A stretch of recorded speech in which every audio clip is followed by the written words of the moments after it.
السلام علیکم ورحمۃ اللہ وبرکاتہ۔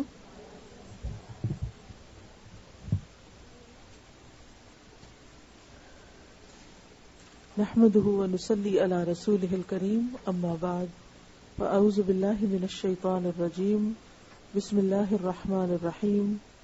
رب اشرح لي صدری ويسر لي امری واحلل عقدۃ من لسانی یفقهوا قولی۔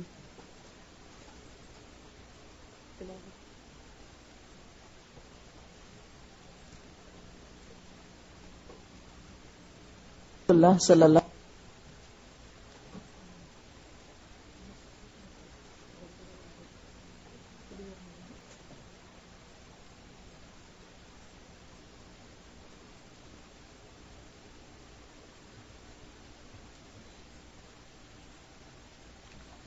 نحمده ونصلي على رسوله الكريم، اما بعد فاعوذ باللہ من الشیطان الرجیم، بسم اللہ الرحمن الرحیم۔ رب اشرح لي صدری ويسر لي امری واحلل عقدۃ من لسانی یفقهوا قولی۔ یا ایھا الذین آمنوا کتب علیکم الصیام کما کتب علی الذین من قبلکم لعلکم تتقون۔ اے لوگو جو ایمان لائے ہو، تم پر روزے فرض کر دیے گئے جس طرح تم سے پہلے انبیاء کے پیرووں پر روزے فرض کیے گئے تھے۔ اس سے توقع ہے کہ تم میں تقوی کی صفت پیدا ہوگی۔ چند مقرر دنوں کے روزے ہیں۔ اگر تم میں سے کوئی بیمار ہو یا سفر پر ہو تو دوسرے دنوں میں اتنی ہی تعداد پوری کر لے، اور جو لوگ روزہ رکھنے کی قدرت رکھتے ہوں پھر نہ رکھیں تو وہ فدیہ دیں۔ ایک روزے کا فدیہ ایک مسکین کو کھانا کھلانا ہے، اور جو اپنی خوشی سے کچھ زیادہ بھلائی کرے تو یہ اسی کے لیے بہتر ہے۔ لیکن اگر تم سمجھو تو تمہارے حق میں اچھا یہی ہے کہ تم روزہ رکھو۔ رمضان وہ مہینہ ہے جس میں قرآن نازل کیا گیا ہے، جو انسانوں کے لیے سراسر ہدایت ہے اور ایسی واضح تعلیمات پر مشتمل ہے جو راہ راست دکھانے والی اور حق کو باطل کا فرق کھول کر رکھ دینے والی ہیں۔ لہذا اب سے جو شخص اس مہینے کو پائے اس کو لازم ہے کہ اس پورے مہینے کے روزے رکھے، اور جو کوئی مریض ہو یا سفر پر ہو تو وہ دوسرے دنوں میں روزوں کی تعداد پوری کر لے۔ اللہ تمہارے ساتھ نرمی کرنا چاہتا ہے، سختی کرنا نہیں چاہتا۔ اس لیے یہ طریقہ تمہیں بتایا جا رہا ہے تاکہ تم روزوں کی تعداد پوری کر سکو، اور جس ہدایت سے اللہ نے تمہیں سرفراز کیا ہے اس پر اللہ کی کبریائی کا اظہار اور اعتراف کرو اور شکر گزار بنو۔ اور اے نبی صلی اللہ علیہ وسلم، میرے بندے اگر تم سے میرے بارے میں پوچھیں تو انہیں بتا دو کہ میں ان سے قریب ہی ہوں۔ پکارنے والا جب مجھے پکارتا ہے میں اس کی پکار سنتا ہوں اور جواب دیتا ہوں۔ لہذا انہیں چاہیے کہ میری دعوت پر لبیک کہیں اور مجھ پر ایمان لائیں۔ یہ بات تم انہیں سنا دو، شاید کہ وہ راہ راست پا لیں۔ تمہارے لیے روزوں کے زمانے میں راتوں کو اپنی بیویوں کے پاس جانا حلال کر دیا گیا ہے۔ وہ تمہارے لیے لباس ہیں اور تم ان کے لیے لباس ہو۔ اللہ کو معلوم ہو گیا کہ تم لوگ چپ کے اپنے آپ سے خیانت کر رہے تھے، مگر اس نے تمہارا قصور معاف کر دیا اور تم سے درگزر فرمایا۔ اب تم اپنی بیویوں کے ساتھ شب باشی کرو، اور جو لطف اللہ نے تمہارے لیے جائز کر دیا ہے اسے حاصل کرو، نیز راتوں کو کھاؤ اور پیو، یہاں تک کہ تم کو سیاہی شب کی دھاری سے سفید صبح کی دھاری نمایاں نظر آ جائے۔ تب یہ سب کام چھوڑ کر رات تک اپنا روزہ پورا کرو، اور جب تم مسجدوں میں معتکف ہو تو بیویوں سے مباشرت نہ کرو۔ یہ اللہ کی باندھی ہوئی حدیں ہیں، ان کے قریب نہ پھٹکنا۔ اس طرح اللہ اپنے احکام لوگوں کے لیے بصراحت بیان کرتا ہے۔ توقع ہے کہ وہ غلط رویے سے بچیں گے۔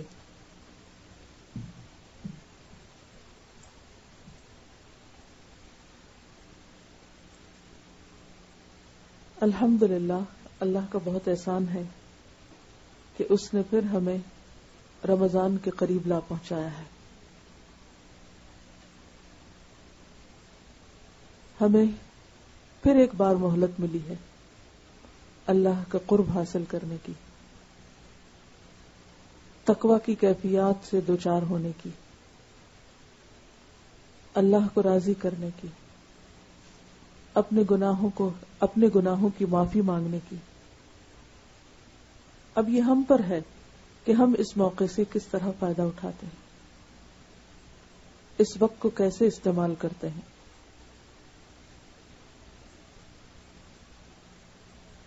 یہ زندگی ویسے ہی مختصر ہے، گنی چنی ہے، لیکن خاص طور پر جب ایک سال کے بعد رمضان کا موقع آتا ہے تو احساس اور شدید ہو جاتا ہے کہ وقت کے ساتھ ساتھ ہم سب اپنی عمر کے اگلے حصے میں جا رہے ہیں، جب جسمانی طاقت اور قوت کم ہوتی چلی جاتی ہے، اور پھر اس بات کی بھی خبر نہیں کہ کب تک ہمیں مزید یہ مواقع میسر ہوں گے۔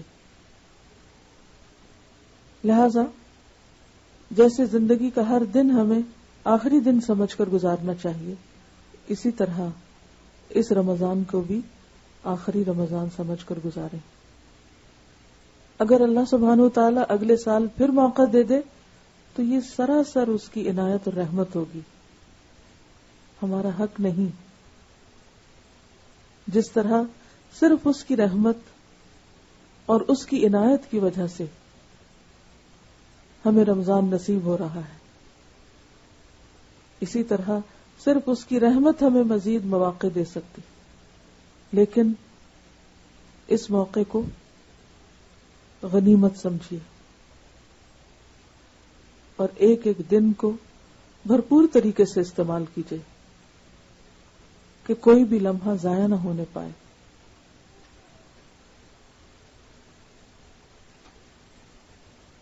رمضان اسلامی کیلنڈر کا 9واں مہینہ ہے۔ رمضہ کا لفظی معنی ہوتا ہے شدید گرمی کی جلن۔ عربوں نے جب اپنے مہینوں کے نام رکھے تو پہلی مرتبہ یا اس موقع پر رمضان جس مہینے میں آیا وہ شدید گرمی کا موسم تھا، اور اسی سے پھر اس کا نام رمضان رکھا گیا۔ رمضہ کا لفظ باریک ہونے کے لیے دو پتھروں کے درمیان رکھ کر کوٹنے کو بھی کہتے ہیں، اس اعتبار سے بھی رمضان ہمارے اندر عاجزی اور ہمبلنس پیدا کرنے کا موقع ہے کہ جس میں ہم اپنے بہت سے ایسی عادات اور بہت سے ایسی باتیں اور اخلاق کے بہت سے ایسے پہلو جن کی ہم اصلاح کرنا چاہتے ہیں، تو یہ مہینہ اس کا بھی ایک بہترین موقع ہے۔ جسمانی اعتبار سے گرم صحرا میں رہنے والے روزے کی حالت میں اور ویسے بھی گرمی کے اس مہینے میں پیاس کی شدت سے اس طرح دوچار ہوتے کہ گویا پورا جسم اندر سے جل رہا ہے، اور اس کے لٹرل میننگ میں، رمضان کے لٹرل میننگ میں یہ بھی آتا ہے کہ شیپ کو سکن کے اندر رکھ کے بیک کرنا، یعنی جو بھیڑ ہوتی ہے نا، اس کو آپ نے عربوں کے ہاں کبھی کھانا کھایا ہوگا کہ پورا لیمب جو ہے وہ روسٹ کرتے ہیں، تو بعض اوقات وہ سکن کے اندر ہی اس کو روسٹ کرتے ہیں، مطلب کاٹ کے کرتے ہیں نا بعض اوقات، لیکن بعض اوقات سکن کے اندر ہی۔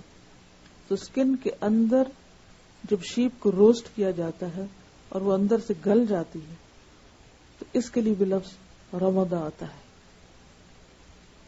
گویا رمضان کا مہینہ انسان کو اندر سے پوری طرح گلا دیتا ہے، نرم کر دیتا ہے، گلا ہوا گوشت جو ہوتا ہے وہ نرم ہوتا ہے۔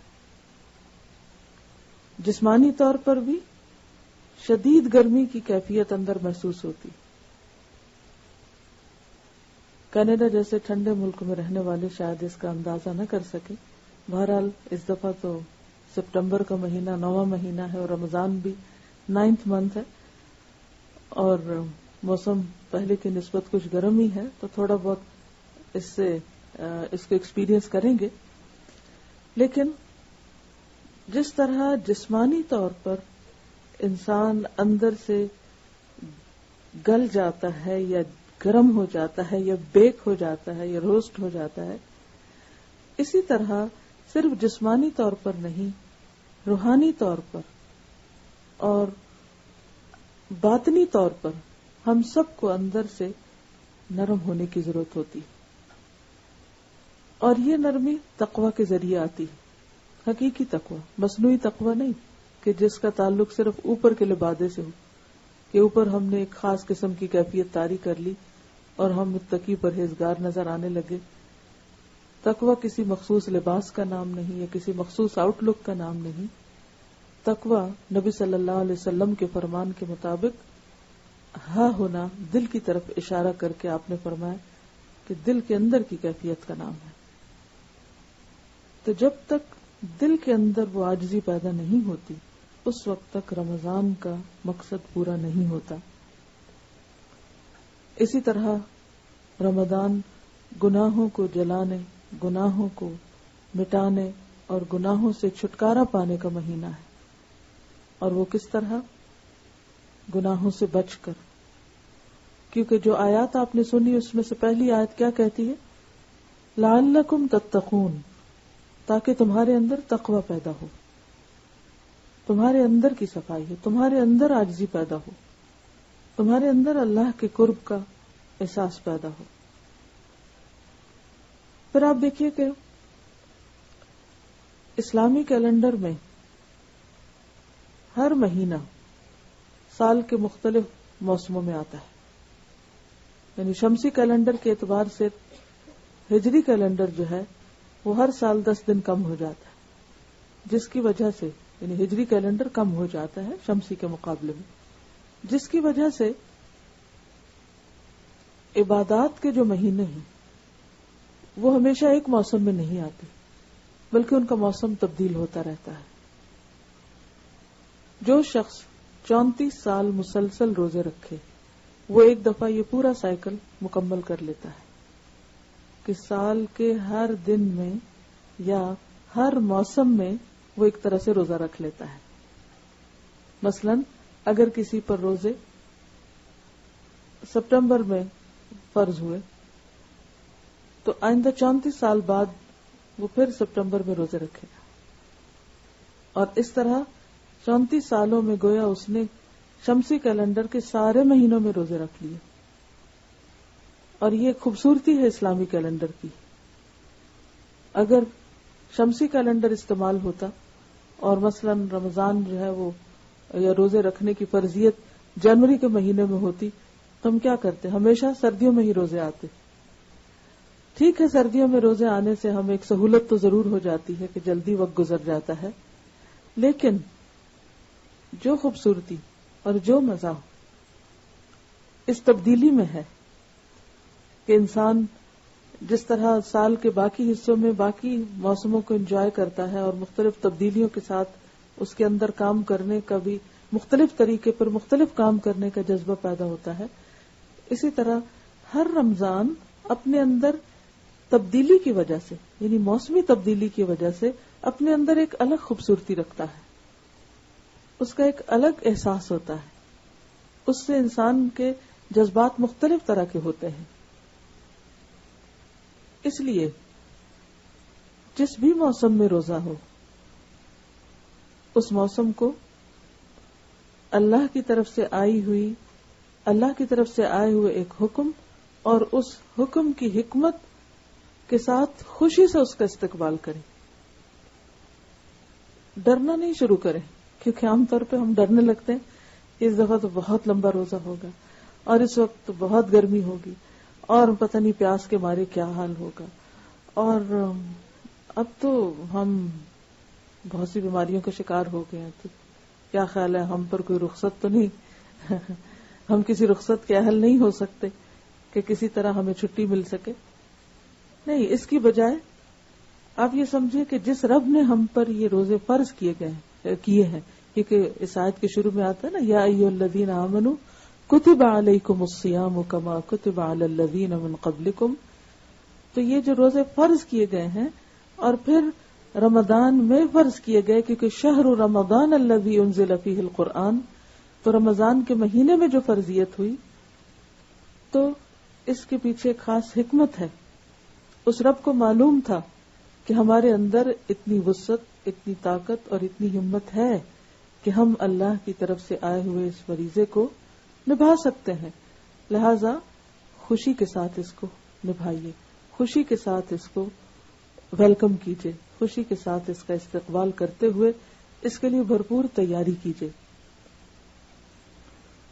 خود لفظ روزہ جو ہے عربی میں اس کے لیے صوم یا صیام کا لفظ آتا ہے، اور صوم کا لفظی معنی ہوتا ہے رک جانا. رک جانا کس چیز سے رک جانا؟ کھانے پینے سے اور سیکشل ایکٹیویٹی سے. اور کتنی دیر کے لیے رک جانا اس کا تعین بھی قرآن مجید میں کر دیا گیا. ثم اتم الصیام الی اللیل، رات کے آغاز تک روزہ مکمل کرنا. اور کب؟ حتی یتبین الخیط الابیض من الخیط الاسود، کہ جب صبح کے وقت سفید دھاری سیاہ دھاری سے الگ ہو جائے، یعنی سحر کا وقت جو ہوتا ہے. اب تو خیر کیلنڈر موجود ہیں اور منٹس اور سیکنڈز کے حساب سے پوری کیلکولیشنز وقت سے پہلے ہی ہمیں مل جاتی ہیں. تو ان مخصوص اوقات میں کھانے پینے سے رک جانا اور سیکشل ایکٹیویٹی سے رات کے وقت ان چیزوں کی اجازت ہوتی، کیونکہ روزہ جو ہے وہ رات کو نہیں رکھا جاتا، دن ہی کو رکھا جاتا ہے. اگر کوئی شخص یہ کہے کہ میں دن کی بجائے رات کو روزہ رکھ لیتا ہوں اور سو کر وقت گزر جائے گا، تو وہ ایسا نہیں کر سکتا. کوئی یہ نہیں کہہ سکتا کہ میں نے اتنے گھنٹے کا روزہ تو چلے میں آفٹر نون سے شروع کر کے اپنی مرضی سے اتنے گھنٹے پورے کر لیتا ہوں. تو بات گھنٹے پورے کرنے کی نہیں ہے، بات اللہ کی حدود کی پابندی کی ہے کہ جو اوقات اس نے مقرر کیے انہی اوقات میں ان تمام چیزوں سے بچنا بے حد ضروری ہے. پھر یہ ہے کہ اگرچہ ہم جسمانی طور پر روزہ رکھتے ہیں اور ان قانونی احکامات کی پابندی کرتے ہیں، لیکن اس کے ساتھ ساتھ کچھ اخلاقی پابندیاں بھی ہم پر عائد ہوتی ہیں. اور وہ کیا ہے کہ ہم صرف کھانے پینے کا روزہ ہی نہ رکھیں، بلکہ اپنی زبان کا روزہ بھی رکھیں، اور زبان سے ایسی باتوں کو چھوڑ دیں کہ جو اللہ کو ناراض کرنے والی. کانوں کا روزہ بھی رکھیں، ایسی باتوں کو نہ سنیں یا ایسی باتوں کے سننے میں دلچسپی نہ رکھیں جو اللہ تعالیٰ کو پسند نہیں. آنکھوں کا روزہ بھی ہو کہ ایسی چیزوں کو نہ دیکھیں کہ جو اللہ تعالیٰ کو ناراض کرنے والی ہوں. کیونکہ تقوی کا مفہوم کیا ہے؟ تقوی کا لفظی معنی ہوتا ہے بچنا، ریزرو کرنا، پروٹیکٹ کرنا، حفاظت کرنا. تو کس چیز کی پروٹیکشن، کس چیز کی پریزرویشن، کس چیز کی حفاظت؟ اپنے تمام جسم کی حفاظت. کس سے؟ گناہوں سے. کس سے بچنا؟ گناہوں سے بچنا، اللہ کی نافرمانی کے کاموں سے بچنا. اور کس چیز کو اختیار کرنا؟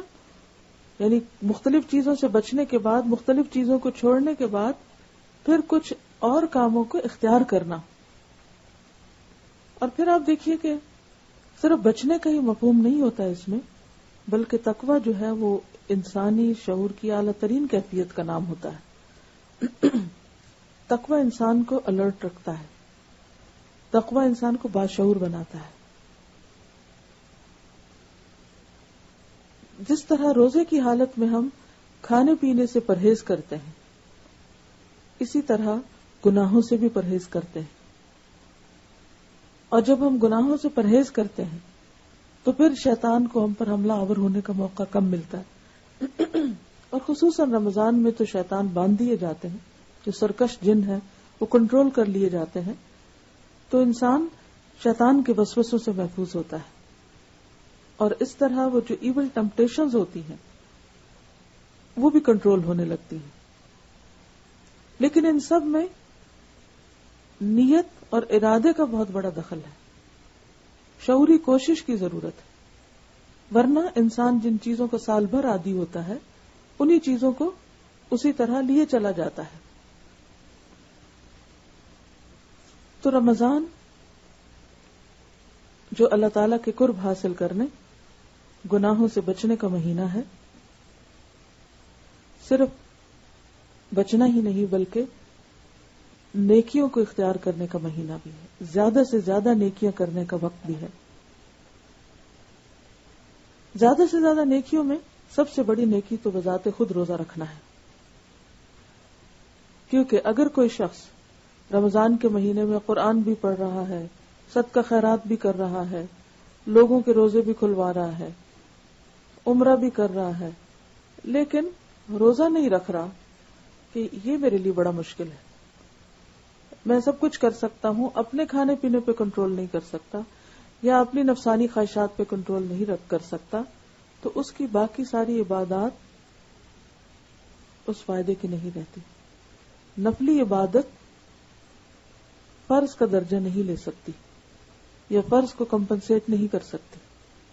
یعنی کوئی شخص یہ نہیں کہہ سکتا کہ میں سارا دن قرآن پڑھوں گا لیکن روزہ نہیں رکھوں گا. نہیں، روزہ فرض عبادت ہے. جو 5 بیسک پلرز آف اسلام ہیں ان میں سے ایک بنیادی ستون ہے دین کا. جو شخص جان بوجھ کر روزہ چھوڑے وہ اللہ تعالی کا نافرمان ہے اور کبیرہ گناہ کا مرتکب ہوتا ہے. اس میں ہماری اپنی کوئی چوائس نہیں، الا یہ کہ کوئی شخص بیمار ہو یا سفر پر ہو، جیسے کہ آپ نے اس آیت میں سنا. اسی لیے ہم دیکھتے ہیں کہ روزہ اگر کسی بیماری یا سفر کی وجہ سے قضا ہو جائے تو اس کی قضا رکھنا بھی لازم ہے. ہم دیکھتے ہیں کہ حضرت عائشہ رضی اللہ تعالی عنہا کہتی ہیں کہ میں رمضان سے پہلے اپنے پچھلے روزے قضا رکھ لیتی تھی. شعبان کے مہینے میں وہ اپنے قضا روزے پورے کر لیتی تھی. بعض اوقات ایسا ہوتا ہے کہ رمضان کے فوراً بعد بھی ایک ٹیمپو بنا ہوتا ہے، تو انسان کے جب رمضان میں روزے چھوٹتے ہیں تو وہ ساتھ ہی رکھ لیتا ہے، سفر کی وجہ سے، بیماری کی وجہ سے یا خواتین اپنی مخصوص حالت کی وجہ سے. لیکن اگر اس وقت نہ رکھ سکے تو نیکسٹ رمضان سے پہلے ان کو رکھ لینا چاہیے. اسی طرح یہ ہے کہ اگر کوئی شخص فوت ہو جائے رمضان کے اندر اور وہ بیماری کی وجہ سے کچھ دن کے روزے نہیں رکھ سکا، تو مرنے کے بعد اس کے وارثوں پر فرض عائد ہوتا ہے کہ وہ اپنے پیارے کے پیچھے اس کے روزے رکھیں. صرف اس بات کی فکر نہ کریں کہ اس کی جائیداد تقسیم کریں، بلکہ اس کے اوپر جو فریضہ عائد ہوتا ہے روزہ کا یا زکوٰۃ وغیرہ کی ادائیگی کا، اس کو بھی پورا کریں. ہاں، اگر یہ کہ کوئی بھی نہ مانے تو پھر اس کے چھوڑے ہوئے مال میں سے پہلے ان روزوں کی قضا دے دی جائے، یعنی ان کا فدیہ ادا کر دیا جائے. پھر اسی طرح یہ ہے کہ اگر کوئی شخص وقت سے پہلے روزہ توڑ بیٹھتا ہے، مثلاً آپ بادل تھے، آپ کو پتہ ہی نہیں چلا، آپ نے سمجھا مغرب ہو گئی، بہت گہرے بادل ہوتے ہیں نا، جیسے آج کل موسم ایسا ہو رہا ہے تو یعنی بادلوں کی وجہ سے بارشوں کا موسم ہے، تو بعض اوقات انسان غلطی سے روزہ کھول بیٹھتا ہے، تو ایسے روزے کی بھی قضا دی جائے گی. اگر وقت سے 5 منٹ پہلے بھی کسی نے روزہ کھول دیا تو اس کو یہ روزہ دوبارہ رکھنا ہوگا. اس سے آپ اندازہ لگا سکتے ہیں کہ روزے کی کتنی اہمیت ہے. اور روزہ سب پر فرض ہے. سب پر سے مراد کیا؟ مسلمان ہو، بالغ ہو، عاقل ہو، مرد ہو یا عورت، سب پر. ہاں، بچوں پر فرض نہیں، لیکن عادت کے لیے ان کو رکھوایا جا سکتا ہے کہ عادت پڑے ان کو اور سب کے ساتھ اس میں شریک ہوں. اور ویسے بھی کہ صبر لاتا ہے روزہ، تو ان کے اندر بھی ایک پیشنس ڈیولپ ہوگا. عاقل کی شرط کیوں ہے؟ کیونکہ مجنون پر کوئی بھی عبادت فرض نہیں، یعنی جس کو اپنا ہوش نہیں. اب یہ تو دوسروں کو تکلیف میں ڈالنے والی بات ہے نا، کہ اگر یہ کہا جائے کہ جس شخص کے ہوش و حواس یہ سینسز ہی نہیں، اس کو کوئی اور روزہ رکھوائے اور سارا دن اس کے ہاتھ پکڑ کے بیٹھا رہے، اس کو واچ کرتا رہے کہ وہ کچھ کھا نہ بیٹھے یا بھولے سے کوئی غلط کام نہ کر لے، تو اس کی ذمہ داری نہیں. اگر کسی کے ہاں ایسا کوئی شخص ہے کہ جو بڑھاپے کی وجہ سے سٹھیا گیا ہے، یا اس کو ہوش و حواس ہی نہیں رہے، یا یہ کہ اس کے ویسے ہی اس کے اوپر یعنی اس میں کسی قسم کی کوئی عقل نہیں، تو اس کے اوپر روزہ نہیں. اسی طرح یہ ہے کہ بچے پر نہیں، تو بالغ ہونا ضروری ہے. اب بلوغت کی شرائط کیا ہیں خواتین کے لیے؟ اس میں بچیوں کو جب پیریڈ شروع ہو جاتے ہیں تو جس ایج سے بھی وہ شروع ہوں گے اس ایج سے ان پر روزے فرض ہو جائیں گے. آج کل بعض مخصوص غذاؤں کی وجہ سے یا اوور آل جو ہر چیز میں ایک تبدیلی آ چکی ہے، اس تبدیلی کی وجہ سے بعض اوقات ارلی ایج میں بھی پیریڈ شروع ہو جاتے ہیں. لیکن اس کا یہ مطلب نہیں کہ ابھی روزے فرض نہیں ہوئے اور 15 سال کی عمر کا انتظار کیا جائے، کیونکہ ہمارے ایک بات یہ بھی مشہور ہے کہ جب 15 سال کی لڑکی ہوگی تو پھر روزے فرض ہوں گے. نہیں، اگر 10 سال میں کسی کو مینسز شروع ہو جاتے ہیں تو 10 سال میں ہی روزے رکھنے ہوں گے. اور اگر کسی وجہ سے ایسی کوئی بھول چوک ہو گئی یا غلطی ہو گئی کہ روزے نہیں رکھے بچی نے، تو بعد میں ان کی قضا پوری کروا دی جائے. پھر اسی طرح بعض لوگوں کو احساس نہیں ہوتا کہ روزوں کی اہمیت کتنی ہے یا فرضیت کا خیال نہیں ہوتا، اور خصوصاً خواتین جو روزے چھٹتے ہیں عموماً مخصوص حالت کی وجہ سے، تو بعضوں کا دیکھا گیا کہ وہ بعد میں قضا نہیں رکھتی. وہ کہتے ہیں ہم نے کون سے جان کے چھوڑے ہیں، یہ تو اللہ کی طرف سے تھا. بیماری بھی اللہ کی طرف سے ہوتی ہے، اسی طرح اور بھی بہت سی چیزیں اللہ کی طرف سے تھے، لیکن فرض جو ہے وہ فرض ہے. اس لیے ہم سب کو اس بات کی اہمیت کا بخوبی اندازہ ہونا چاہیے کہ کسی بھی قیمت پر فرض نہیں چھوڑا جا سکتا. اگر مجبوری یا عذر کی وجہ سے چھوڑا گیا ہے تو اس کی قضا لازم ہے. تو جن لوگوں کے پچھلے سالوں کے روزے رہتے ہیں وہ اس رمضان کے گزرنے کے بعد اپنا حساب کریں، کب سے بالغ ہوئے، کتنے دن روزے چھوٹتے تھے مہینے میں اور کتنے اب ہیں، ان کو ہر مہینے کچھ نہ کچھ روزے رکھ کر پورا کر لیا جائے، کیونکہ روزوں کے بارے میں بھی سوال ہوگا، کیونکہ بنیادی عبادت ہے. عبادت جو ہے، کوئی بھی عبادت ہو، اس کی قبولیت میں جو اہم ترین شرط ہے وہ اخلاص ہے. قرآن پاک میں اللہ تعالیٰ فرماتے ہیں وَمَا أُمِرُوا إِلَّا لِيَعْبُدُوا اللَّهَ مُخْلِصِينَ لَهُ الدِّينَ وَمَا أُمِرُوا، اور نہیں وہ حکم دیے گئے، إِلَّا مگر، لِيَعْبُدُوا اللَّهَ کہ وہ اللہ کی عبادت کرے، مخلصین لہ الدین، دین کو اسی کے لیے خالص کرتے ہوئے. لہذا جب کوئی شخص روزہ رکھے تو اس کے لیے بے حد ضروری ہے کہ وہ صرف اور صرف اللہ کے لیے رکھے، خالص نیت کے ساتھ. دکھاوا یا کسی سے تعریف چاہنا یا کوئی دنیاوی فائدہ اس میں مد نظر نہ ہو، یعنی کوئی شہرت کی طلب نہ ہو کہ فلاں شخص جو وہ بڑا صوام اور قوام ہے، بہت زیادہ روزے رکھتا ہے یا بہت زیادہ راتوں کو جاگتا ہے تو بڑا متقی اور پرہیزگار ہے، یا اپنی کسی دینداری کے اظہار یا اپنی کسی نیکی اور تقوی کی ریاکاری کے لیے، دکھاوے کے لیے روزے نہ ہوں. اور روزہ جو ہے وہ خاص طور پر آپ دیکھیں کہ جب ہم کہتے ہیں نا کہ اللہ کے لیے ہے، تو اللہ سبحانہ وتعالیٰ بھی ایک حدیث قدسی میں فرماتے ہیں کہ الصوم لی وانا اجزی بہ، کہ روزہ میرے لیے ہے اور میں خود اس کی جزا دوں گا. کیونکہ یہ ایک ایسی عبادت ہے کہ جو اللہ اور بندے کے درمیان ہے، یعنی کسی دوسرے کو یہ نہیں پتا ہوتا کہ ہم روزے سے ہیں یا نہیں.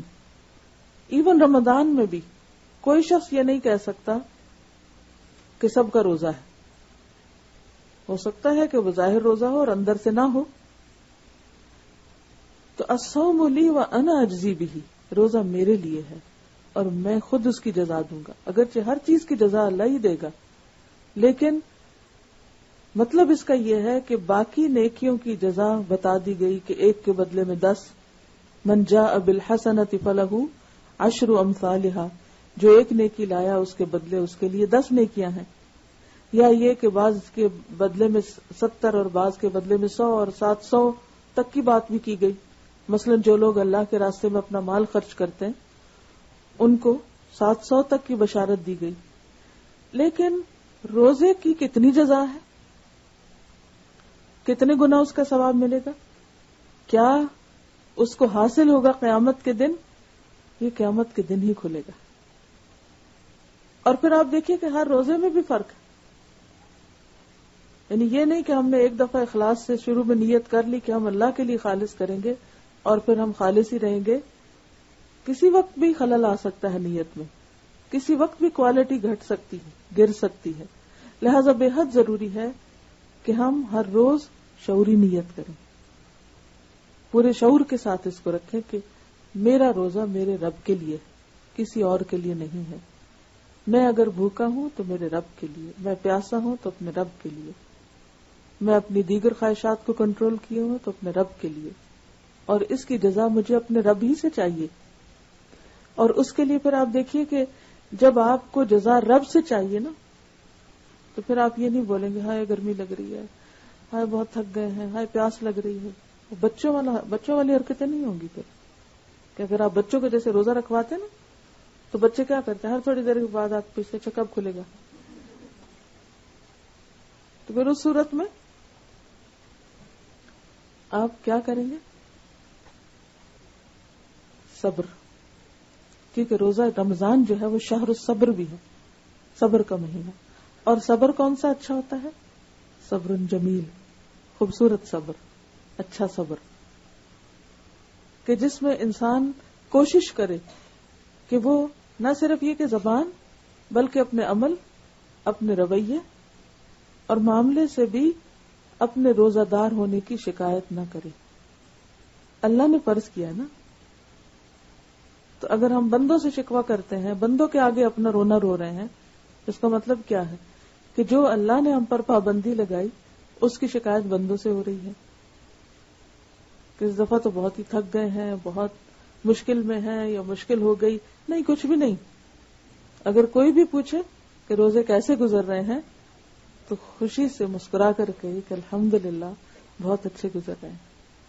اور ایک اور بات یہ بھی ہے کہ جب ہم ہر وقت بھوک اور پیاس کی بات کرتے ہیں تو پھر وہ اور ستانے لگتی. اور اصل میں تو روزہ سکھاتے ہی سیلف ڈسپلن ہے. سیلف ڈسپلن کہ آپ اپنے آپ کو کس طرح ڈسپلن کریں. صرف اوقات ہی کی پابندی کے اعتبار سے نہیں کہ صبح سویرے اٹھنا ہے، سحری کھانی ہے اور شام کے وقت افطار کرنا ہے اور ان 2 اوقات کی خوب پابندی کریں، بلکہ باقی چیزوں میں بھی، اپنی گفتگو میں بھی سیلف ڈسپلن، اوقات کار میں، باقی تمام رویوں میں، معاملوں میں، کیونکہ آپ آن ڈیوٹی ہیں. یعنی روزے کا سارا وقت کیا ہے؟ آن کال ہے، آن ڈیوٹی ہے. تو جو شخص آن ڈیوٹی ہوتا ہے وہ کیا کرتا ہے؟ الرٹ رہتا ہے نا، ہر اعتبار سے الرٹ ہوتا ہے. تو آپ بھی الرٹ رہیں گے. الرٹ صرف اس معنی میں نہیں کہ اوہ بھول کے کچھ کھا نہ جاؤں، اس میں تو بہت الرٹ رہتے ہیں سب. اس میں بھی کہ میں نے کیا بولا، کیا کہا، کیسے لفظ زبان سے نکالے، کس کے ساتھ کیا معاملہ کیا. کیونکہ ہوتا یہ ہے کہ جب انسان بھوک کی حالت میں ہوتا ہے یا تھکاوٹ کی حالت میں ہوتا ہے یا نیند کی کمی ہوتی ہے تو پھر اس کے اندر ایک خاص طرح کی اریٹیشن آتی ہے. عموماً آپ نے دیکھا ہوگا کہ بچے جو بھوکے ہوتے ہیں تو کرنکی ہو جاتے ہیں، تو بعض بڑے بھی ایسے ہی بچے بن جاتے ہیں. وہ بھی بھوک برداشت نہیں کرتے، بس کھانا وقت پہ تیار نہیں، یا سرو نہیں ہو رہا، یا مزے کا نہیں، یا مرضی کا نہیں، تو پھر آپ دیکھیں ان کے ری ایکشن کیسے ہوتے ہیں. یا نمک ذرا زیادہ ہو گیا ہے، یا کم ہو گیا ہے، یا کوئی کمی بیشی ہو گئی ہے. تو یہ وقت کس چیز کا وقت ہے؟ صبر کا وقت ہے، اور یہ سیلف ڈسپلن کا وقت ہے. تو اس وقت میں خود پر خود چیک رکھنا ہے. دیکھیے کہ کوئی آپ کو ہر وقت پکڑ کے نہیں بتا سکتا کہ دیکھو ایسا نہ کرو تم روزے سے ہو. بچے تو نہیں نا، ہم تو بڑے ہو گئے سارے، یا نہیں؟ واقعی بڑے ہو گئے ہیں. بڑے ہونے کی ضرورت ہے، میچور ہونے کی ضرورت ہے. اسی طرح آپ دیکھیے کہ جب نیند پوری نہیں ہوتی تب بھی ہم غصہ کرنے لگتے ہیں، چڑچڑے ہوتے ہیں. تو رمضان میں نیند تو پوری ہونی ہی نہیں. جس نے واقعی صحیح معنی میں روزہ رکھنا، کیونکہ بھوک میں نیند بھی نہیں آتی. ہم کیلولا کریں گے تو کتنا کر لیں گے، اتنی مزے کی تو نہیں آئے گی نیند. تو پھر آپ کو جاگتے ہی رہیں گے، وہ الرٹ رہتے ہیں نیند میں بھی. اسی طرح رات کو تراویح اگر آپ پڑھیں گے تو لازماً دیر سے سوئیں گے. اگر آپ کو سحری بنانی ہے تو لازماً جلد اٹھیں گے. پھر اگر آپ روزہ رکھ کے فوراً سو جائیں تو وہ کھانے کے ساتھ فوراً سونا جو ہے وہ صحت کے لیے بھی نقصان دہ، اور وہ سونا پھر طبیعت میں بدمزگی پیدا کرتا ہے، تو اس وقت بھی آپ نہیں سو پاتے. پھر دن میں کام کرنا، اب آپ چھٹی لے کے تو نہیں بیٹھ سکتے کہ روزے آ گئے ہیں تو اب ہم ہر چیز سے فارغ ہو جائیں. اصل میں تو ٹریننگ ہی اس چیز کی ہے. اب دیکھیں کہ صائم عربی میں اس گھوڑے کو بھی کہتے ہیں کہ جس کو بھوکا پیاسا رکھ کے خوب خوب دوڑایا جاتا ہے. اتنا دوڑایا جاتا ہے اور اتنی ایکسرسائز کرائی جاتی ہے کہ اس کا پیٹ جو ہے وہ پسلیوں کے اندر چلا جاتا ہے. اور اس کے اندر اس ایکسرسائز کے ذریعے یہ ابیلٹی پیدا کی جاتی ہے کہ وہ پھر جنگ کے وقت بھوکا پیاسا رہ کر کمزور نہ پڑے بلکہ خوب خوب کام کر سکے. تو رمضان میں جب ہم روزہ رکھ کر بھوکے پیاسے رہ کر نیند کم کر کے تھکاوٹ کے ساتھ کام کرتے ہیں تو یہ ایک طرح سے پریکٹس ہوتی ہے, ایکسرسائز ہوتی ہے اس بات کی کہ ہم بعد میں بھی رمضان کے بعد بھی یعنی ہمارا اسٹیمنا ڈیولپ ہو جاتا ہے کہ جس کے ذریعے ہم بہتر انسان بن سکتے ہیں, اپنی بھوک پر کنٹرول کر سکتے ہیں, نیند پہ کر سکتے ہیں, اینگر پہ کر سکتے ہیں, مختلف طرح کے جو چڑچڑے پن ہے اور اریٹیشن ہے اس پہ کر سکتے ہیں. اور یہ صرف ایک ڈیسیژن لینے کی دیر ہے. رمضان کی حالت تو روزہ ہم کو یاد دلاتا ہے کہ دیکھو ایسا نہیں کرنا ہے روزے سے ہو, لڑائی جھگڑا نہیں کرنا کہ روزے سے ہو. اور اگر ہم نہ یاد رکھیں تو کوئی دوسرا ہمیں یاد دلا دیتا ہے کہ بھئی روزے سے ایسا نہیں کرو. تو یہ ایک پورا مہینہ صائم رہ کر یعنی روزہ دار رہ کر, جیسے وہ گھوڑے کی مثال سامنے رکھیں کہ وہ گھوڑا کہ جس کو بھوکا پیاسا رہ کر دوڑایا جاتا ہے, اسی طرح روزہ رکھ کر ہم بھی سارے کام کرنے ہیں, دوڑ دھوپ اور سب کچھ. اور آپ دیکھیں گے کہ ایک دفعہ جب آپ شروع کر دیں گے تو آپ کو یاد بھی نہیں رہے گا. پہلے تھوڑا سا خوف ضرور ہوتا ہے کہ آپ کے اندر ایک ہچکچاہٹ ہوتی ہے کہ پتہ نہیں کیا ہوگا, لیکن جب کرنے لگتا ہے تو وہ ہونے لگتا ہے. اور پھر رمضان کے بعد آپ اس ایکسپیرینس کو بار بار یاد کرتے ہیں کہ اچھا روزہ رکھ کے میں یہ سب کچھ کرتی تو اب کیوں نہیں کر سکتی. اصل بات یہ کہ ہم اپنے نفس کو ڈھیلا چھوڑ دیتے ہیں, سب سے زیادہ رعایتیں اپنے آپ کو دیتے ہیں, سب سے زیادہ رحم اپنے آپ پہ کھاتے ہیں, اپنے آپ پہ ترس کھا رہے تھے, سیلف پٹی کا شکار ہوتے کہ اب ہم کو بھوک لگی, اب ہم کو نیند آئی ہے. اپنے نفس کا بھی تو حق ہوتا ہے. اور ہمیں تو اس ڈھیل میں پھر کیا ہوتا ہے کہ ہم بہت سے فرائض سے غافل ہو جاتے. تو یہ موقع ہے ہماری سستی دور کرنے کا, کوتاہی دور کرنے کا. چلیے تھوڑی سی تلاوت سن لیں تاکہ آپ مزید سستی دور ہو جائے, اور کچھ باتیں پھر تراویح سے اور قیام اللیل سے متعلق پھر کرتے ہیں انشاءاللہ تعالی. اس پہ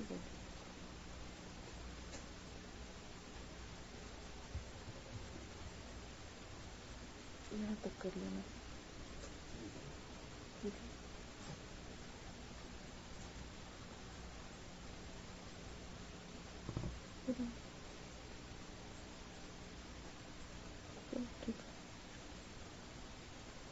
آیات دوبارہ اس لیے سن لیجئے کہ آپ کو ماشاءاللہ میجورٹی کا ترجمہ آتا ہے, کیونکہ جو اللہ تعالیٰ کے الفاظ ہیں وہ براہ راست جب ہم سنتے ہیں اور خود اس سے اپنے لیے سبق لے رہے ہوتے ہیں تو میں یہ چاہوں گی کہ سننے کے ساتھ ساتھ جو سبق آپ لے رہے ہیں وہ اپنے ساتھ نوٹ کر لیجئے. ٹھیک ہے, چلیے.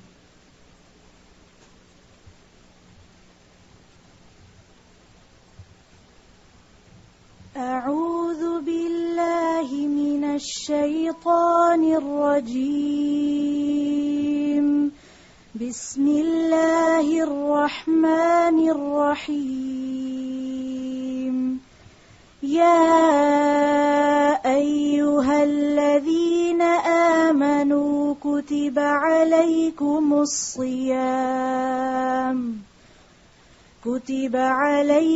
الصيام كما كتب على الذين من قبلكم لعلكم تتقون. أياما معدودات. فمن كان منكم مريضا أو على سفر فعدة من أيام أخر. وعلى الذين يطيقونه فدية طعام مسكين. فمن تطوع خيرا فهو خير له. وأن تصوموا خير لكم إن كنتم تعلمون شهر رمضان الذي أنزل فيه القرآن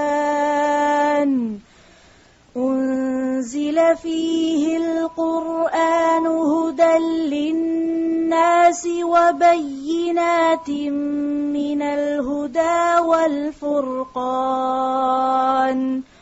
فمن شهد منكم الشهر فليصمه ومن كان مريضا أو على سفر فعدة من أيام أخر يريد الله بكم اليسر ولا يريد بكم العسر ولتكملوا العدة ولتكبروا الله على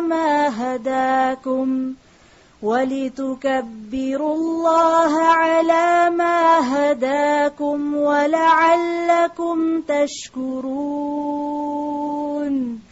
وَإِذَا سَأَلَكَ عِبَادِي عَنِّي فَإِنِّي قَرِيبٌ أُجِيبُ دَعْوَةَ الدَّاعِ إِذَا دَعَانِ فَلْيَسْتَجِيبُوا لِي وَلْيُؤْمِنُوا بِي لَعَلَّهُمْ يَرْشُدُونَ.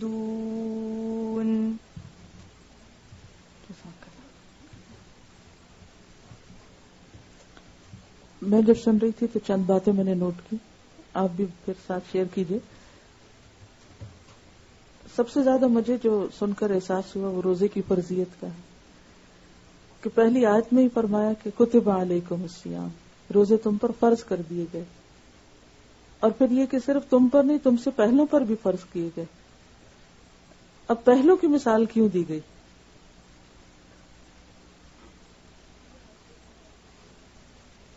اب دیکھیے کہ جب ہم پر کوئی پابندی لگتی ہے نا تو ہمیں مشکل نظر آتی. فرضیت کا کیا مطلب؟ کہ پابندی ہے، تمہیں ایسا کرنا ہوگا. لیکن انسان کا نفس جو ہے وہ پابندیوں سے گھبراتا ہے، پابندیاں قبول نہیں کرنا چاہتا. لیکن جب انسان کو مثال دے کے سمجھایا جاتا ہے کہ دیکھو یہ صرف تم پر نہیں، تمہارے بڑے بہن بھائی پر بھی یہ پابندی ہے یا اس پہ بھی لگی تھی، تو پھر انسان کے لیے اس پابندی کو سہنا آسان ہو جاتا ہے. جب انسان دیکھتا ہے کہ اچھا اور لوگ بھی اس میں اسی طرح بندھے ہوئے ہیں تو پھر اپنی پابندی مشکل نہیں لگتی. تو اللہ سبحانہ وتعالی نے کتنے زبردست حکیمانہ طریقے سے ہمیں روزے کی فرضیت کا احساس دلایا. اللہ تعالیٰ یہ بھی کہہ سکتے تھے کہ تم پر روزے فرض ہیں لہذا روزے رکھو، کیونکہ آگے جا کے کہا فَلْيَصُمْ، لیکن شروع میں کیا کہا؟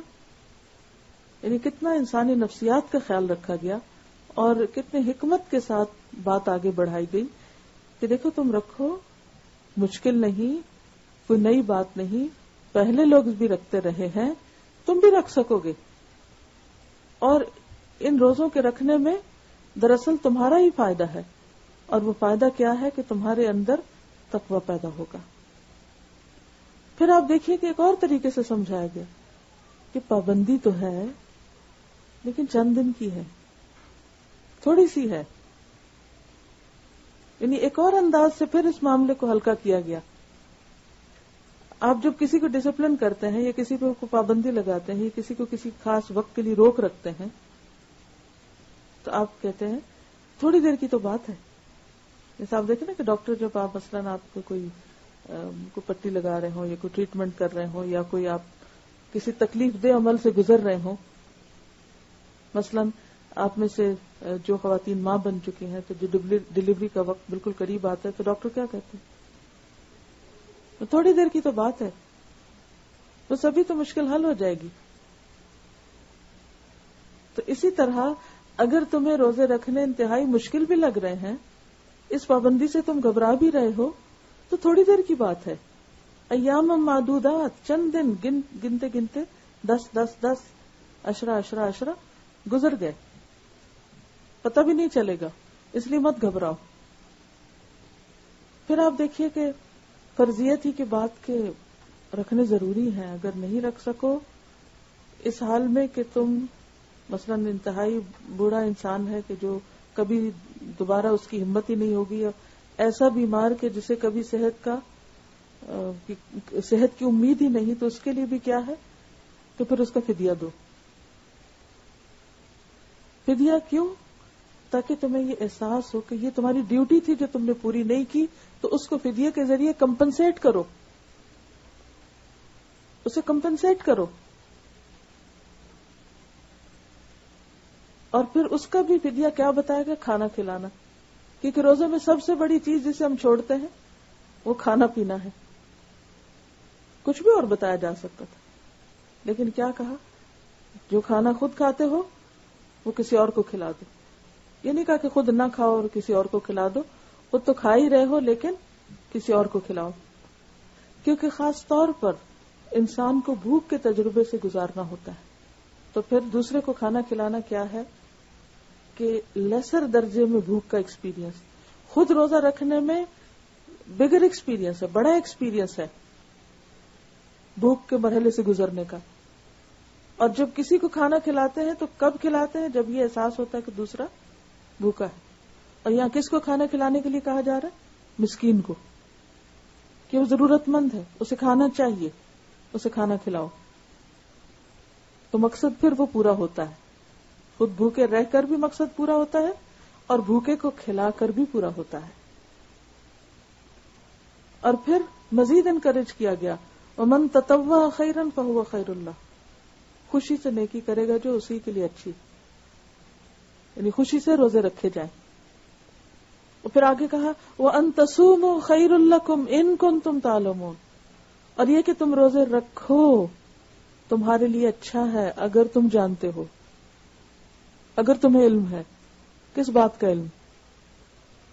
کہ کس قدر اجر و ثواب ہے روزہ رکھنے کا، کس قدر بے شمار فائدے ہیں، جسمانی، روحانی، طبی، اخلاقی، جذباتی، ذہنی، ہر اعتبار سے۔ کیونکہ روزہ رکھنے کے صرف جسمانی فائدے ہی نہیں کہ انسان کی ایک زبردستی کی ڈائٹنگ ہو جاتی ہے، بلکہ اس کے ساتھ ساتھ روحانی ایک اسپرچل ایکسپیرینس ہوتا ہے۔ پھر ایموشنل، انسان غصے، لڑائی جھگڑے کی حالت میں ہے تو حدیث میں آتا ہے کہ انسان کسی کے ساتھ لڑائی جھگڑا نہ کرے، اگر کوئی اس سے کرے تو کیا کہے؟ میں روزے سے ہوں۔ تو جذبات کا کنٹرول بھی آتا ہے۔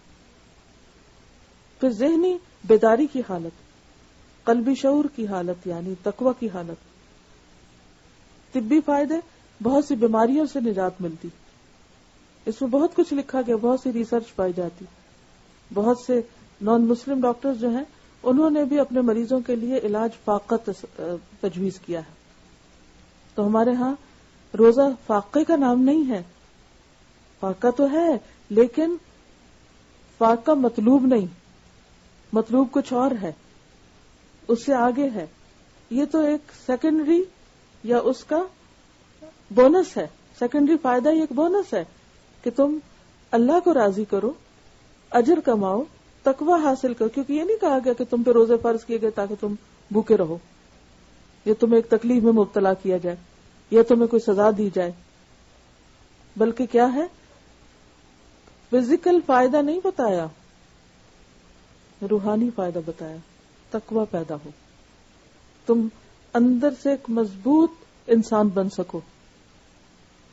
کیونکہ بہت سے لوگ آپ دیکھیں کہ جسمانی طور پر بہت خوبصورت ہو سکتے ہیں، بہت فٹ ہو سکتے ہیں، لیکن ایموشنلی انتہائی ویک، اسپرچولی انتہائی کمزور، اخلاق اور کردار کے اعتبار سے انتہائی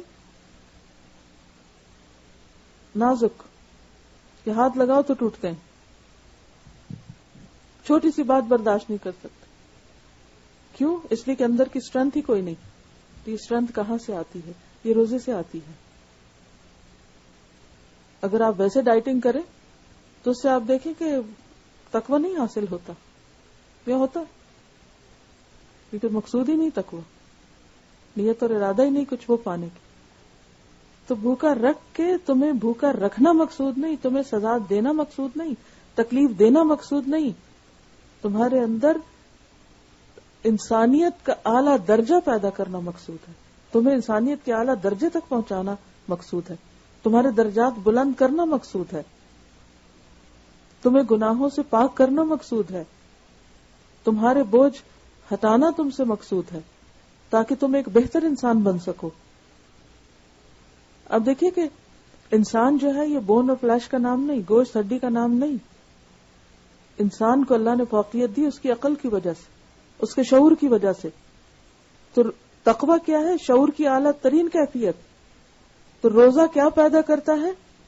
شعور کی اعلیٰ ترین کیفیت کہ جس میں انسان انتہائی سینسیبل بنتا ہے، عقل مند بنتا ہے، اپنے اوپر کنٹرول کر سکتا ہے.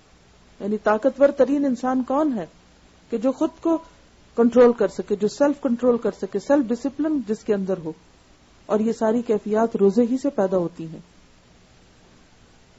پھر آپ دیکھیے کہ یہ جو بات ہے نا وَأَن تَصُومُوا خَيْرٌ لَكُمْ، یہ تمہارے حق میں اچھا ہی اچھا ہے. بعض چیزیں انسان کو ناپسند ہوتی ہیں.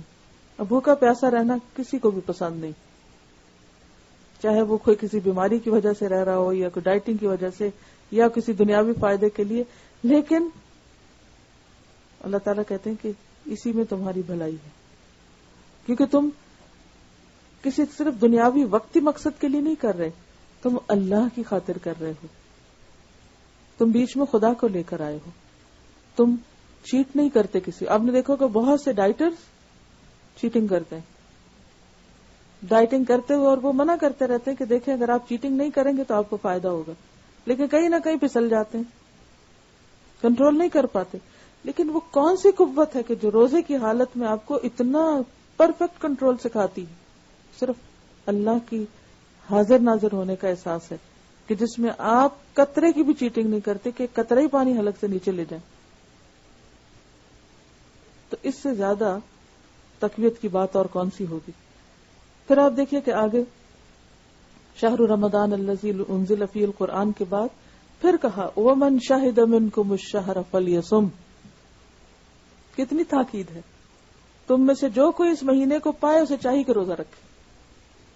کتب علیکم الصیام، پھر کما کتب علی الذین من قبلکم، پھر ایاما معدودات، پھر تطوع خیرا تصوموا خیرا لکم، پھر من شہد منکم الشہر فلیصم. بار بار تکرار ہے. اور پھر یرید اللہ بکم اليسر ولا یرید بکم العسر. اللہ تمہارے لیے آسانی چاہتا ہے، مشکل نہیں چاہتا، مشقت نہیں چاہتا. ہم سمجھتے ہیں کہ آسانیاں حاصل کرنے میں آسانی ہوگی. نہیں، اگر آسانیاں ہوں زندگی، اب تو آپ اردو شعر بھی بھول گئے. کیا کہا ہے شاعر نے؟ اگر آسانیاں ہوں زندگی دشوار ہو جائے. جتنی سہولتیں زیادہ ہوتی ہیں، جتنی آسانیاں ہوتی ہیں، اتنی زندگی دشوار ہو جاتی ہے. جتنی گاڑیاں بن گئی اتنی ٹریفک زیادہ ہو گئی. تو دشواری ہو گئی یا آسانی ہو گئی؟ جہاں آسانی ہوئی وہاں دشواری بھی ہو گئی. جتنے اپلائنسز زیادہ بن گئے ہیں اتنے ہی کچن زیادہ اسٹفڈ ہو گئے ہیں. سامان رکھنے کے لیے اتنی اسپیس چاہیے، اتنے ہی برتن دھو، اتنا ہی ذہن الجھا رہتا ہے، اس کے لیے یہ کرو، اس کے لیے وہ کرو، اس کے لیے وہ کرو. تو اگر آسانیاں ہو زندگی دشوار ہو جائے. لیکن جہاں کہیں مشکل ہوتی ہے مشکلوں سے کبھی نہ گھبرائیں. ان مع العسر یسرا، ان مع العسر یسرا. تو اوپر سارا کہا کہ روزہ رکھو، روزہ رکھنے میں مشکل مشقت، کہا یرید اللہ بکم اليسر ولا یرید بکم العسر. کیوں؟ ایک تو روزہ رکھنے سے آسانی ہے کہ انسان ہلکا پھلکا ہو جاتا ہے، اس کے اندر ایک قوت آ جاتی ہے، اور قوت اور اسٹرینتھ کے ذریعے بہت سی آسان. پھر اگر نہیں رکھ سکتا انسان یا روزے یا سفر کی حالت میں، اس کے بعد یہ بات فرمائی گئی. تو اس میں بھی کیا ہے کہ انسان کو اللہ سبحانہ وتعالیٰ نے آلٹرنیٹ دیا ہے کہ تم بعد میں رکھ لینا. یہ نہیں کہا کہ رکھو نہیں، رکھ لینا، روزہ پھر رکھنا ہے. اسی میں آسانی، کیونکہ سال میں اپنی گنتی پوری، کیونکہ اگلی آیت میں فرمایا وَلِتُكْمِلُوا الْعِدَّةَ، گنتی پوری کرو. گنتی پوری کرنا مقصود ہے.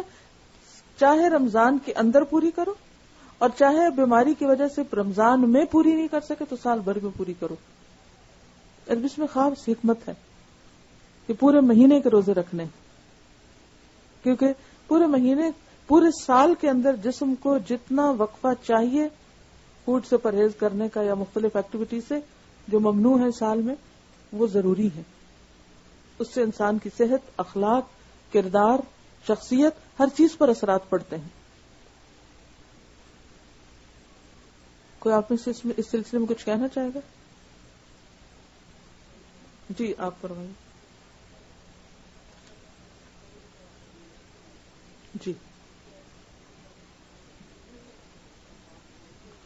جی آپ ان کا سوال ہے کہ ہمیں رمضان میں روزے کی شعوری طور پر نیت کرنی چاہیے، کیا اس کے لیے ہر روز بول کر نیت کرنا ضروری ہے؟ جہاں تک روزے کی نیت کا تعلق ہے تو حدیث میں آتا ہے، نبی صلی اللہ علیہ وسلم نے فرمایا، من لم یجمع الصیام قبل الفجر فلا صیام لہ، جس نے فجر سے پہلے روزے کی نیت نہ کی اس کا روزہ نہیں. تو فجر سے پہلے یعنی سحری کے وقت روزے کی نیت کر لینی چاہیے یا ایک رات پہلے.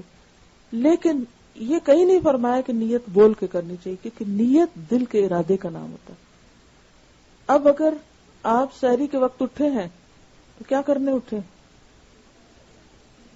جی آپ کی کوئی نیت نہیں روزہ رکھنے کی؟ نیت نہیں تو سوئے رہیں گے، نیت ہے تو اٹھیں گے نا. تو بس یہی نیت ہوتی ہے. چاہے آنکھ نہیں بھی کھلی، بعض اوقات ایسا بھی ہوتا ہے نا کہ آپ اتنے تھکے ہوئے ہوتے ہیں کہ آپ نہیں اٹھ پاتے، تو اس کا کیا مطلب ہے کہ اب روزہ ہی نہ رکھا جائے، کیونکہ ہم نے تو بولی نہیں تھی نیت. بولنا شرط نہیں ہے. رات کو آپ یہ سوچ کے سوئے تھے کیا کہ ہم اٹھیں گے روزہ رکھیں گے، تو بس آپ نہیں اٹھ سکے تو سوتے ہوئے بھی آپ کی نیت برقرار رہی اور وہی کافی ہو گئی. تو اللہ سبحانہ وتعالیٰ نے ہمیں کسی ایسی مشقت میں نہیں ڈالا. اور یہ جو دعا پڑھی جاتی ہے نا، وَبِصَوْمِ غَدٍ نَوَيْتُ مِن شَهْرِ رمضان، تو میں رمضان کے کل کے روزے کی نیت کرتا ہوں. اب یہ لوگ پڑھ رہے ہوتے ہیں سحری کھانے کے وقت اور کہہ رہے ہیں کل کے روزے کی. بھئی آج کا پھر کیا ہوگا؟ یہ مسنون الفاظ نہیں ہے، نبی صلی اللہ علیہ وسلم سے ثابت نہیں ہے. یہ بعد میں کسی نے بنایا اور بیچارے کو میری جیسی عربی ہوگی یہ بھی نہیں پتا کہ آج کے لیے کیا عربی میں لفظ استعمال ہوتا ہے. تو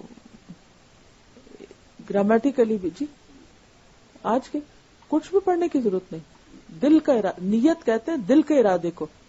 ہاں یہ جو اس کے آخر میں آپ نے آیت پڑھی نا، وَإِذَا سَأَلَكَ عِبَادِي عَنِّي فَإِنِّي قَرِيبٌ أُجِيبُ دَعْوَةَ الدَّاعِ إِذَا دَعَانِ فَلْيَسْتَجِيبُوا لِي وَلْيُؤْمِنُوا بِي لَعَلَّهُمْ يَرْشُدُونَ، کہ جب میرے بندے آپ سے میرے بارے میں پوچھے تو بتا دیجئے میں قریب ہی ہوں، میں مانگنے والے کی دعاؤں کا جواب دیتا ہوں. انہیں چاہیے کہ وہ بھی میری بات مانے اور مجھ پر اعتماد کریں تاکہ وہ ہدایت پائیں. تو اس سے یہ پتہ چلتا ہے کہ رمضان کے بعد کے ساتھ ساتھ دعا کی بات بھی کی گئی، اور رمضان شروع ہوتے ہی دعاؤں کا سلسلہ شروع ہو جاتا ہے، ایکسٹرا دعاؤں کا. اور اس میں خاص طور پر جو ہی آپ چاند دیکھیں، پتہ نہیں دیکھیں گے بھی یا نہیں، دیکھنے کا اہتمام کرنا چاہیے. نہ نظر آئے تو اور بات ہے، کیونکہ رمضان شروع ہی چاند دیکھنے سے ہوتا ہے. نبی صلی اللہ علیہ وسلم نے فرمایا، اذا رأیتم الہلال فصوموا واذا رأیتموہ فافطروا فان غم علیکم فصوموا 30 یوما. صحیح مسلم کی روایت ہے. رمضان کا چاند دیکھ کر روزہ رکھو اور شوال کا چاند دیکھ کر افطار کرو، اور اگر مطلع ابر آلود ہو یعنی بادل وغیرہ ہو تو 30 روزے پورے کر لو، یعنی شعبان کے بھی 30 دن کر لو، اور اگر رمضان کے آخر میں بھی نہیں چاند دکھا اور بادل ہیں تو روزے 30 پورے کر لو، اگلے دن عید کر لو. تو جو ہی ہم چاند دیکھیں تو کیا پڑھیں؟ اللہم اہللہ علینا بالیمن والایمان والسلامت والاسلام ربی وربک اللہ. یا اللہ ہم پر یہ چاند امن و ایمان، سلامتی اور اسلام کے ساتھ طلوع فرما. اے چاند میرا اور تیرا رب اللہ، یعنی میں تجھے نہیں پوچھ رہا، تیرا رب بھی اللہ اور میرا رب بھی اللہ ہے. تو اس وقت جب چاند کو دیکھ کر دعا پڑھتے تو چاند سے دعا نہیں کر رہے ہوتے بلکہ اللہ سے دعا کر رہے ہوتے ہیں. یہ دعائیں ہم نے الگ سے چھاپ دی ہیں، آپ یہاں سے اگر اویلیبل ہیں آج تو لے جائیے. اور ساتھ ساتھ پڑھنا شروع کر دیجیے. اب یہ بھی کئی لوگ یہ دعا جو ہے نا بس ریچول کے طور پہ پڑھ لیتے ہیں, وہ چاند نظر آ رہا ہے چلو لاؤ کارڈ دیکھ کے تو پڑھ لو. نہیں, اللہ تعالیٰ دعائیں قبول فرماتا ہے. تو کیا دعا کریں کہ یا اللہ امن و ایمان, سلامتی اور اسلام کے ساتھ یہ مہینہ ہم پر گزرے. پھر اسی طرح ایک اور دعا بھی ہے, اللہ اکبر اللہم اہلہ علینا بالامن والایمان والسلامت والاسلام والتوفیق لما تحب وترضى ربنا وربک اللہ. اللہ سب سے بڑا ہے, اے اللہ یہ چاند ہم پر امن و ایمان اور سلامتی و اسلام کے ساتھ نکال, اور اس چیز کی توفیق کے ساتھ جس کو تو پسند کرتا ہے. تو کیا دعا مانگیں گے کہ اللہ ہمیں اس مہینے میں وہ کرنے کی توفیق دے جسے تو پسند کرتا ہے اور جس سے تو راضی ہوتا ہے. اے چاند میرا اور تیرا رب اللہ ہے. پھر اسی طرح آپ دیکھیے کہ سحری کے وقت کوئی خاص دعا نہیں بتائی گئی, لیکن استغفار کرنا سحری پکاتے ہوئے, کیونکہ خاص سحری کی دعا جو ہے وہ استغفار ہے قرآن کے مطابق. وَبِالْأَسْحَارِ هُمْ يَسْتَغْفِرُونَ, کہ سحری کے وقت وہ استغفار کرتے ہیں. تو جب آپ صبح اٹھتے ہی جیسے وضو وغیرہ کرنے کے بعد آپ نفل پڑھ رہے ہیں تو بھی خاص طور پر اپنی بخشش کی دعا کیجیے. اسی طرح سحری بناتے ہوئے, میز لگاتے ہوئے, گھر والوں کو اٹھاتے ہوئے, برتن سمیٹتے ہوئے, سارا وقت خوب استغفار, کیونکہ وہ استغفار کی قبولیت کا وقت ہوتا ہے. پھر اسی طرح جب افطار کا وقت ہو تو پھر دعا. نبی صلی اللہ علیہ وسلم نے فرمایا جب رات آ جائے, دن چلا جائے اور سورج غروب ہو جائے تو روزہ دار روزہ افطار کر لے, اور روزہ جلد افطار کیا جائے, کھجور سے افطار کیا جائے. حدیث میں آتا ہے کہ کھجور نہ ملے تو پانی, کیونکہ وہ پاک کرنے والا ہے. لیکن اس وقت کی دعا سکھائی گئی, اور وہ کیا ہے, اللہم انی لک صمت وعلی رزقک افطرت. ابو داؤد کی روایت ہے کہ اے اللہ تیرے لیے میں نے روزہ رکھا, تیرے لیے, پھر وہ مخلصین لہ الدین, اور تیرے ہی دیے ہوئے رزق سے افطار کیا, تیرے ہی دیے ہوئے رزق سے افطار کیا. اور پھر پانی وانی پی کے جب آپ اٹھے نماز کے مغرب کے لیے تو ساتھ یہ دعا پڑھیں, ذهب الظمأ وابتلت العروق وثبت الاجر انشاء اللہ. پیاس ختم ہوئی, رگیں تر ہو گئی, اور روزے کا ثواب انشاءاللہ پکا ہو گیا. یعنی اللہ تعالیٰ سے اچھا گمان رکھیں. اور اگر آپ کسی کے ہاں روزہ افطار کریں, یا کسی نے آپ کے ہاں کچھ بھیجا ہے اور ان کے دی ہوئی کھجور یا کسی بھی چیز سے آپ روزہ افطار کر رہے ہیں, تو ان کے لیے بھی دعا کریں. افطر عندکم الصائمون واکل طعامکم الابرار وصلت علیکم الملائکہ. روزہ دار تمہارے ہاں روزہ افطار کرتے رہیں, کیونکہ روزہ افطار کرانے کا بہت بڑا اجر و ثواب ہے. نیک لوگ تمہارا کھانا کھاتے رہیں اور فرشتے تمہارے لیے دعائیں کرتے رہیں. یہ کتنی خوبصورت دعا ہے, اور اس کو بھی شعور کے ساتھ مانگنا چاہیے. کس کے لیے؟ جو روزہ کھلوائے اس کے لیے. پھر اسی طرح افطار کے وقت کی عام دعائیں بھی قبول ہوتی ہیں. تو روزہ افطار ہونے سے تھوڑی دیر پہلے گھر والوں کے ساتھ اگر آپ بیٹھے ہیں, بچوں کو بھی بٹھا لیں اور اپنے لیے دعائیں کریں ان سارے امور میں جن کے بارے میں آپ پریشان رہتے ہیں. اور ہماری پریشانیاں زیادہ کون سی؟ دنیاوی. اس کے طرف دنیا نہیں, آخرت کو بھی یاد کریں. وَمِنَ النَّاسِ مَن يَقُولُ رَبَّنَا آتِنَا فِي الدُّنْيَا حَسَنَةً وَفِي الْآخِرَةِ حَسَنَةً وَقِنَا عَذَابَ النَّارِ. دنیا کے علاوہ آخرت کی بھلائیاں بھی مانگے, اچھی موت مانگے, قبر کی روشنی مانگے, جنت مانگے, جہنم سے پناہ مانگے, آسان حساب مانگے یا بے حساب کی جنت مانگے. تو یہ تمام چیزیں جو ہیں یہ مانگنے کی ہیں. اسی طرح اپنے علاوہ دوسروں کے لیے دعائیں مانگے, اپنی اولاد کے لیے مانگے, والدین کے لیے مانگے, بہن بھائیوں کے لیے, تمام مسلمانوں اور تمام انسانوں کے لیے مانگے کہ اللہ تعالیٰ سب کو ہدایت دے. پھر اسی طرح یہ ہے کہ قرآن پاک پڑھنا, اور خصوصی طور پر رات کے وقت رات کی عبادت تراویح میں خود پڑھیں یا کسی امام کے پیچھے پڑھیں. نیت کر لیں کہ پورے رمضان میں تراویح نہیں چھوڑنی. تھکے ہوئے بھی ہیں, بیٹھ کے پڑھیں, کھڑے ہو کے پڑھیں, لیکن آپ نے نیت کر لی نا تو اللہ تعالیٰ آپ کے لیے آسانی پیدا کر دے گا. اور خصوصی طور پر آخری 10 راتیں, اس میں زیادہ تر توجہ. حدیث میں آتا ہے جب رمضان کا آخری عشرہ شروع ہوتا تو رسول اللہ صلی اللہ علیہ وسلم عبادت کے لیے کمر بستہ ہو جاتے, راتوں کو جاگتے اور گھر والوں کو بھی جگاتے. اور خصوصی دعا آخری عشرے کی، لیلۃ القدر کی، اللہم انک عفو تحب العفو فاعف عنی. اور پھر اگر اللہ توفیق دے تو اعتکاف، اور اعتکاف کیا ہے؟ تنہائی کی عبادت. لیکن افسوس یہ کہ لوگ اب معتکف میں بھی لیپ ٹاپ اور سیل فون لے کے بیٹھ جاتے ہیں. یہ روزے، یہ اعتکاف کی روح کے بالکل خلاف ہے. اعتکاف کیا جاتا ہے سب سے کٹ کے الگ ہو کے عبادت کرنے کا نام اعتکاف. اور اگر انسان وہاں بھی سب کو ساتھ لے بیٹھے، کہیں چیٹ کر رہا ہے اور کہیں باتیں کر رہا ہے اور کہیں، تو یہ کیا مقصد ہے؟ ایک طرف آپ لوگوں سے ہٹ کے بیٹھیں کہ ہم اپنے رب سے باتیں کریں گے، اور پھر وہاں بیٹھ کے لوگوں سے ہی باتیں ہو رہی ہیں، تو یہ درست نہیں. پھر اسی طرح جس کو توفیق ہو وہ رمضان میں عمرہ بھی کرے، کیونکہ نبی صلی اللہ علیہ وسلم نے رمضان میں عمرے کا ثواب حج کے برابر بتایا. جی نہیں تو نیت تو کر لیں، پہلے سے سوچ لیں، نہیں ہم تو کر ہی نہیں سکتے، اور دعا کرنی چاہیے اللہ تعالیٰ کروا دے.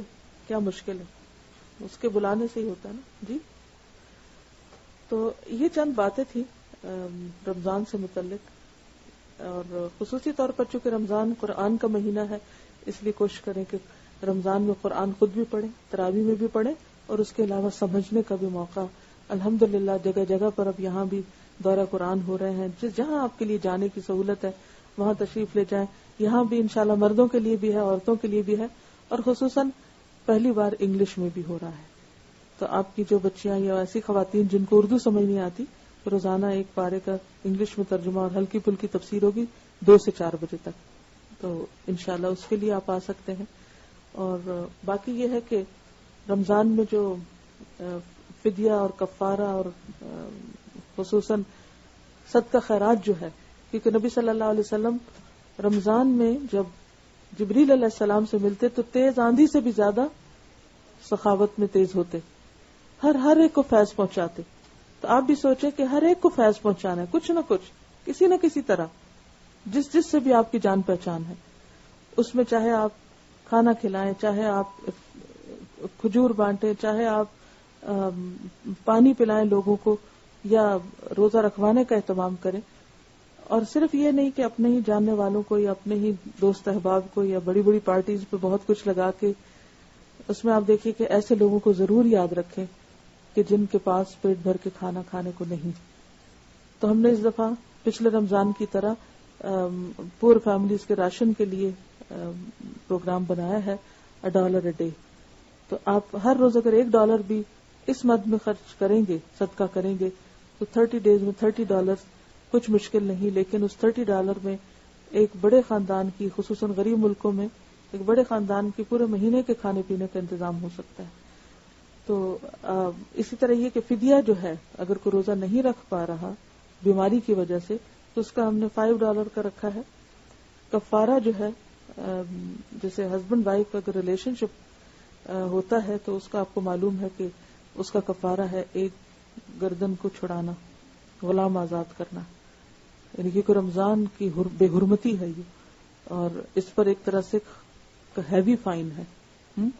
تو اس سے اجتناب کرنا چاہیے. لیکن انسان اور انسانوں کے ساتھ ایسے مسائل ہوتے ہیں، اگر کبھی کسی سے ایسا ہو چکا ہو یا ہو جائے تو اس صورت میں ایک غلام آزاد، اب تو غلامی کا دور نہیں تو غلام کہاں سے آزاد کریں گے. دوسرا ہے 60 روزہ بغیر کسی وقفے کے 60 روزے رکھنا. اب اگر کوئی وہ 60 نہیں روزے رکھ سکتا تو 60 مسکینوں کو کھانا کھلانا. اگر ایک مسکین کا کھانے کی ایوریج 5 ہے تو 60 کی کیا ہوگی؟ 350. 5 کتنی؟ جی 300. جی ہاں. تو اس کا جو کفارہ ہے $300 بنتا ہے ایک روزے کا. اب یہ ذرا غور سے سنیے، میں نے فدیہ اور کفارہ الگ بتایا. کہیں باہر جا کے آپ کہیں کہ انہوں نے کہا ہے کہ جو روزہ نہ رکھے یا روزہ توڑے وہ $300 دے، یہ نہیں میں کہہ رہی. یعنی اور اس میں یہ ہوتا نا کہ بعض اوقات کسی نے ویسے روزہ توڑ دیا، کوئی بیمار پڑ رہا ہے، بے ہوش ہو رہا ہے، تو اس کا روزہ توڑ، اس کا نہیں کفارہ 30 روزے یعنی 300. یہ ہے اس شخص کا جو ہسبینڈ وائف کا ریلیشن شپ روزے کی حالت میں اگر کوئی قائم کرتا ہے اور روزہ توڑ بیٹھتا ہے تو اس کا یہ کفارہ ہے. اور فطرانہ جو ہے وہ بھی انشاءاللہ پچھلے سال کی طرح $5 ہی ہوگا, تو رمضان کے آخر میں ہوگا. تو اس کے علاوہ بھی یعنی یہ تو غریبوں کا حق ہے سب کچھ. اور ویسے آپ اپنی خوشی سے اپنی زکوٰۃ نکالیں, صدقہ خیرات کریں, کچھ بھی کریں, تو وہ آپ رمضان سے پہلے کیلکولیشنز کر رکھیں. کوشش کریں کہ رمضان کے وقت میں بہت ایکسٹرا کام نہ ہو, اس میں عبادت پر زیادہ فوکس ہو. تو گھر بھی صاف کر لیجئے, راشن بھی ڈال لیجئے, گروسریز بھی کر لیجئے, عید کی بھی شاپنگ کر لیجئے, سارا کچھ پہلے سے کر کے پھر آپ رمضان میں ایک ایک دن سے بھرپور فائدہ اٹھانے کے لیے زیادہ سے زیادہ ٹائم جو ہے اپنا عبادت میں گزارنے کے لیے ذہنی طور پہ تیار ہو جائیے. جی تعلیمی اداروں میں دے سکتے ہیں زکوٰۃ. جی آپ کیا کہہ رہے ہیں؟ بالکل صائم بن جائیں, اور پھر یہ کہ صرف اپنی عبادت میں ہی نہ لگ جائیں اور صرف اپنے ہی اعتکاف میں نہ لگ جائیں. انسانوں کی ضروریات اور ان کی خدمت بھی بہت اہم ہے. آپ دیکھیں, ہو سکتا ہے آپ کا دل ہو کہ آپ اعتکاف کریں, اور ہو سکتا ہے آپ کا دل ہو کہ آپ کو بہت اپنی عبادت خوب کریں, لیکن ہو سکتا ہے آپ ہی کے گھر میں کوئی بیمار پڑا ہوا ہو, کوئی بزرگ ہو جس کی خدمت آپ پہ لازم ہو, کوئی اور ہو جو ہاسپٹل میں ہو جس کے لیے آپ کو جانا پڑے. تو اس موقع پر یہ حدیث یاد رکھیں, نبی صلی اللہ علیہ وسلم نے فرمایا کہ میری اس مسجد میں 1 مہینے کے اعتکاف سے بڑھ کر مجھے یہ بات عزیز ہے کہ میں کسی مسلمان بھائی کی حاجت پوری کروں. تو بعض اوقات ہم کسی کوئی ضرورت مند بھی ہو تو ہم کہتے ہیں نا بھائی ہم تو روزے سے ہیں اس لیے ہم تو آج کا سپارہ پورا کریں گے. آپ ضرور پورا کیجئے, لیکن کسی کی حاجت پوری کرنا بھی 1 مہینے کے اعتکاف سے بڑی نیکی ہے, تو اس کو مت بھولیے. لیکن اس کا یہ مطلب نہیں کہ انسان پھر اپنے نفس کو راحت دے کے چلو ادھر ادھر باتیں کر کے ادھر جاؤ ادھر جاؤ, سیر تفریح, کہ جی بڑی نیکی کے کام کر رہے ہیں اور عبادت کو متاثر کریں. نہیں, آپ جاتے ہوئے راستے میں گاڑی میں CD لگا لیجئے, سنتے جائیے, جہاں موقع ہو قرآن پاک کا نسخہ ساتھ رکھیے, پڑھتے جائیے, دعاؤں کی کتابیں اپنی ساتھ رکھیے, ادھر ادھر سے نکال کر اگر نہیں مل رہی تو اب نئی لے کر رکھ کے, تاکہ مخصوص وقت میں کتاب ہی نہ ڈھونڈنے بھاگتے رہیں اور اتنے میں روزہ کھل جائے اور آپ کی دعائیں رہ جائیں. اور کیونکہ اتنی زبانی تو یاد نہیں, ہر چیز اپنا کچن کے اندر ٹیپ ریکارڈر, کیسٹس, گاڑی کے اندر CDs, کیسٹ, صفائی وغیرہ گاڑی کی بھی, پھر اسی طرح باقی کتابیں, دعاؤں کی, نماز مصلی کے قریب کہاں پڑھنا ہے, کیا کرنا ہے, سب کچھ پلاننگ پوری امیجنیشن کے ساتھ صبح سے شام تک کی کر لیجئے, تاکہ جب پہلے دن سے ہی فائدہ اٹھائیے نا, 10 دن تو چیزیں ڈھونڈنے میں گزار دیں ہم, تو ایک ایک دن کا فائدہ اٹھانا ہے. اللہ تعالیٰ ہم سب کا مددگار ہو. وآخر دعوانا ان الحمدللہ رب العالمین. چونکہ آج الحمدللہ مردوں کا ختم قرآن ہے, تو میں چاہوں گی کہ آپ سب مسجد میں تشریف لے جائیے, اور اگر کسی کو وہاں بیٹھنے میں مشکل ہو تو ہم یہاں اسپیکر کھول دیتے ہیں, تو وہ کرسی پر بیٹھ کے یہاں بھی سن سکتے ہیں. ورنہ یہ ہوتا ہے کہ مجلس اور گیدرنگ کے قریب ہونا زیادہ بہتر ہے, تو وہاں آپ مسجد تشریف لے جائیے. جی آپ کچھ پوچھ رہے ہیں؟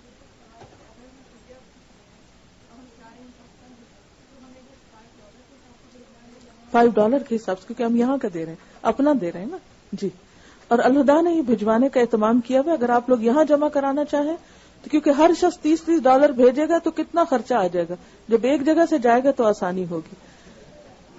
جی آپ کچھ کہہ رہے ہیں؟